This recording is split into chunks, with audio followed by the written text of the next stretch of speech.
Hello, boys and girls. I'm here to read you a story. It's called Walter the Farting Dog. I hope you enjoy it. Betty and Billy brought Walter home from the dog pound. Nobody wanted him, said Billy. But we love him, said Betty. Well, he smells awful, said their mother. I think you better give him a bath.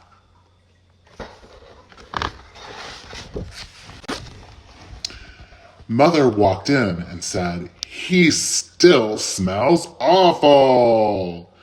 And that's when they got the first clue.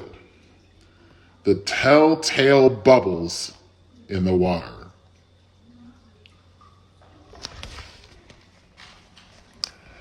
He's probably just a little nervous, said Mother, hopefully.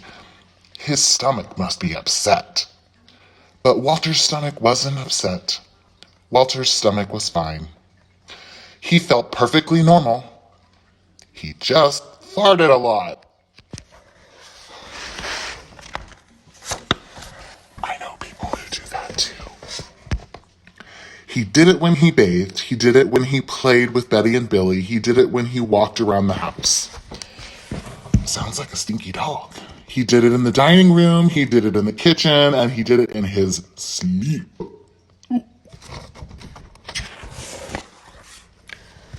That dog farts morning, noon, and night, said Father. He can't help it, Daddy, said Betty and Billy. They didn't mind Walter's farts. So what if he farts? Billy said to Betty when they were alone in the room with Walter. Betty agreed. Walter agreed too. He sat there looking innocently around, farting. Take him to the vet, said Father. Farting, said the vet. Or, oh boy, rectal flatulence. I can't even, as we say in the medical profession, and prescribed a change in diet. Oh, I should have read this book before I started. They gave Walter every kind of dog food. He farted. They tried him on cat food. They gave him hot dogs, hamburgers, lettuce, and tomato sandwiches. They gave him fried chicken. They gave him rabbit food. They made him a vegetarian. No matter what this dog eats, he turns it into farts. Walter got the blame for everybody else's farts, too. If Uncle Irv let one slip, he just went and stood near Walter. Then all he had to say was, Walter, and everyone would look at poor Walter. He has to go back to the pound, said Father. No, Daddy, please, begged Betty and Billy. Don't send Walter away.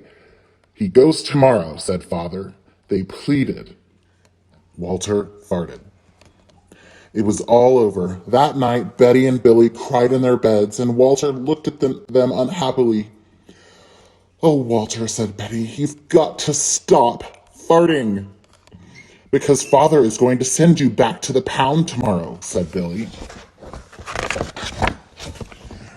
Walter knew how serious this situation was.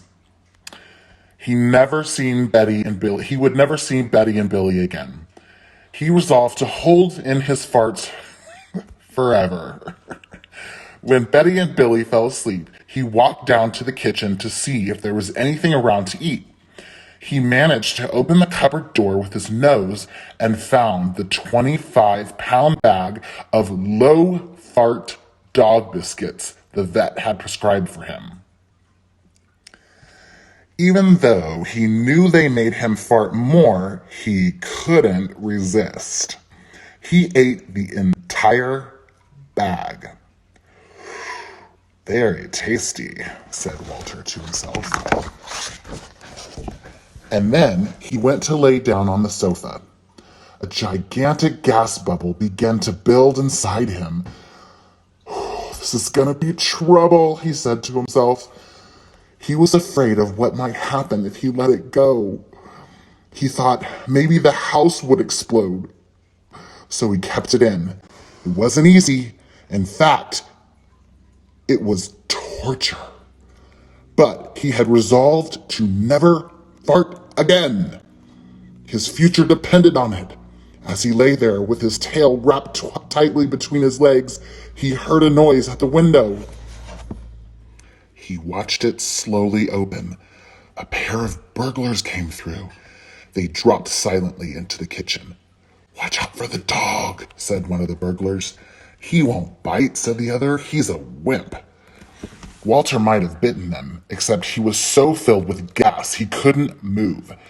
They tied a rag around his snout so he couldn't bark. "Okay," whispered the first burglar. "Let's clear the place out." They took everything they could. Walter wanted to stop them, but he was having unbearable gas pains. He rolled on his back and he waved his paws in the air and gnashed his teeth. "We've got it all," said the second burglar. "Let's go." That's when Walter let it fly. It was the worst fart of his life. It made a tremendous noise and shot him across the room. A hideous cloud filled the air. The burglars clutched their throats, unable to breathe. With tears in their eyes, they raced for the window. They tried to grab the bag with all the valuables in it, but their arms were too weak. "Let's get out of here." Really bad fart. They jumped out the window, ran up the block, choking and gasping for air. Still blinded by Walter's attack, they stepped into the headlights of an approaching police car. "Hold it right there," said the policeman. When father and mother came down in the morning, they found an open window, and they saw the bag with their valuables in it, and Walter was sitting beside it. He still had the rag tied around his snout. You'd have to say he looked heroic.